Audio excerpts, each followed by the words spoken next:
Keep all your game, highs and lows, highs and lows.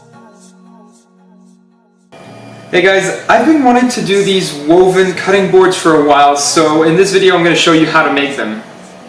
So the first step was to take some boards of sapelli, beech, as well as tiger wood, because the first part of this project was to make a pattern.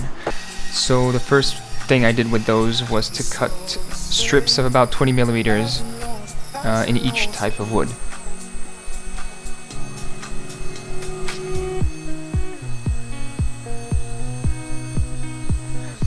Then I used my thicknesser to get a constant thickness for all different types of wood.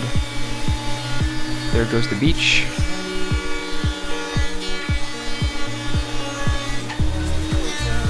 The next step was to make sure every single strip was the same size. Now the reason why I'm doing this is because I'm going to use those strips to make thinner strips that I'm going to use to make a chevron pattern or a herringbone. This is the tiger wood, and I'm going to be using tiger wood and beech for the herringbone pattern. Now here's a major issue that I had. I forgot to use the guard and I was hit with a piece of wood. That is like the one thing you should not do. So yeah, then I put the guard and it was much safer. So do not make the same mistakes as I did, because the piece of wood goes 200 kilometers an hour.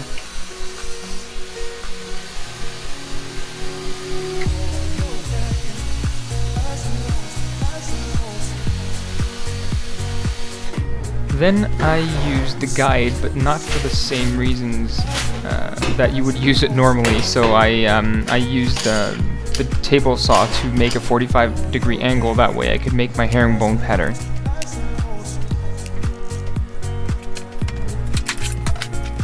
And clamp that up to make sure it was glued properly. The next step was to separate all of the glue-ups and actually make larger glue-ups. I did them in 2 sets of 2.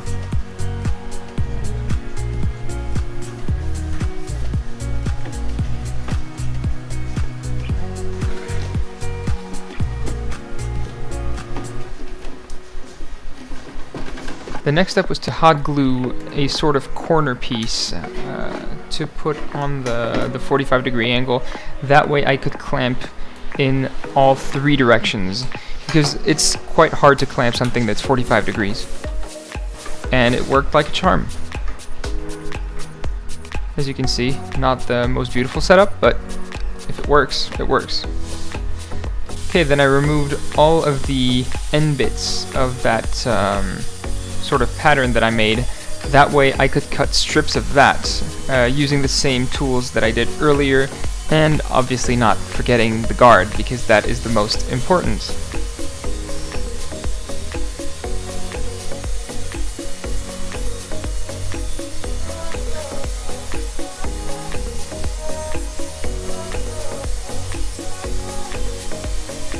And now I was cutting strips of tiger wood as well. That's for the outside of the pattern, not the herringbone part.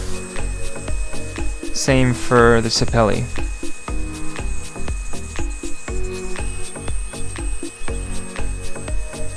I highly recommend sapelli, by the way. It's a really beautiful wood to work with.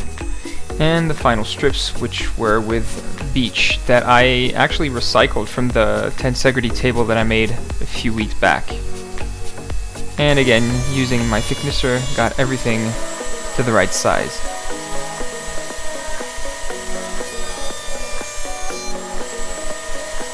At this point, I started my glue up. So here you can see the chevrons or herringbones.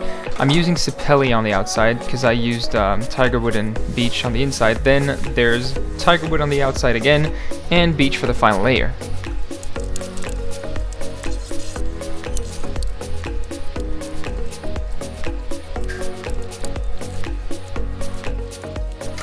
And I clamped it up using some fast clamps, which are really practical for these types of applications.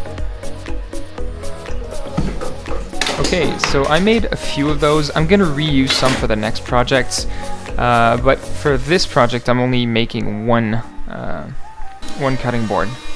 So I got it to the right thickness just to make sure that it was the same thickness as the cutting board, and then cut a piece of the plank I had.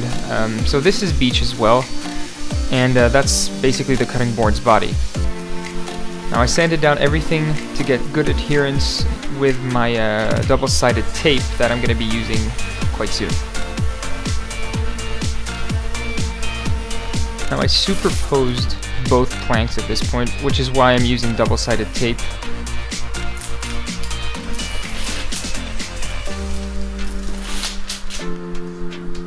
And once everything is superposed, now is time to cut this. But first, a very important step is to take a piece of wood, just cut a small dent inside, and try to make strips that fit perfectly inside that dent. Now the reason I'm doing this is so that when I glue up the different cuts that I'm going to make, I compensate for this lack of material that I caused by using that bandsaw. So now I'm cutting the profile. Now this is a completely random curve.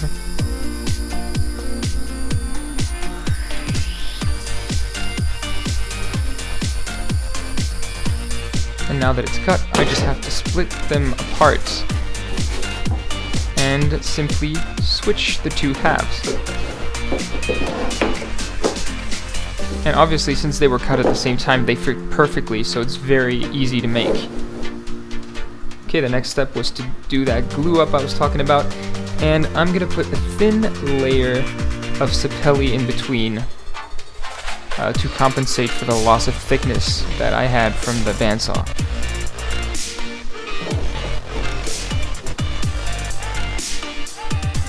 And all that's left is to glue this up with some clamps.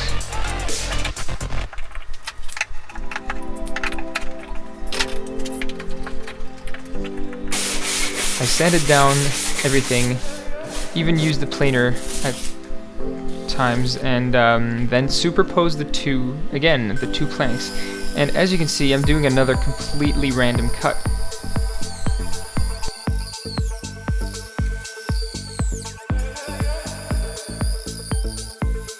And I'm gonna switch them again. So same steps. It's actually a very easy project. You just have to repeat this step over and over again. Now I don't know if you can see this, but the chevrons look constant. That's because I aligned everything properly. I shouldn't have, so here I did the same thing and misaligned the two halves on purpose, just to be sure I got a little bit more randomness than at the first two cuts. Same steps all over again, and once more. I did that 4 times in total.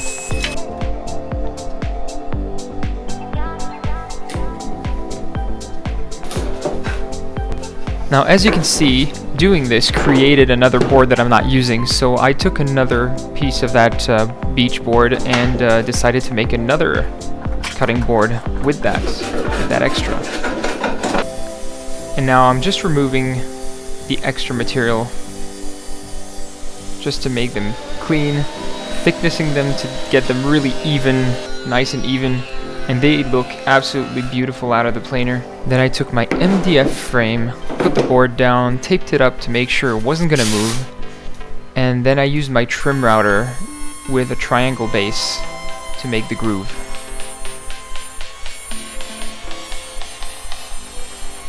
I really like this because it makes some pretty nice looking grooves, to be honest. Then I sanded down everything, and what was left was the best part. Putting way too much oil. And then deciding to put way too much oil again. But you gotta admit, it looks kinda cool.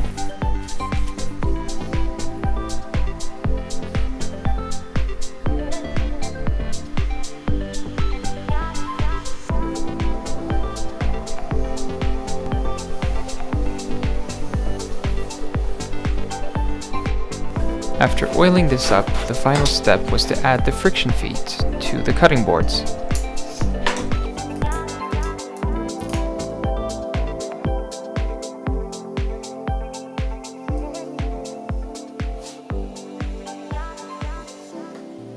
So this is what the two final cutting boards look like. I think it looks really great, so I'm very satisfied with this project, and I'm definitely going to be making more with the other patterns that I made.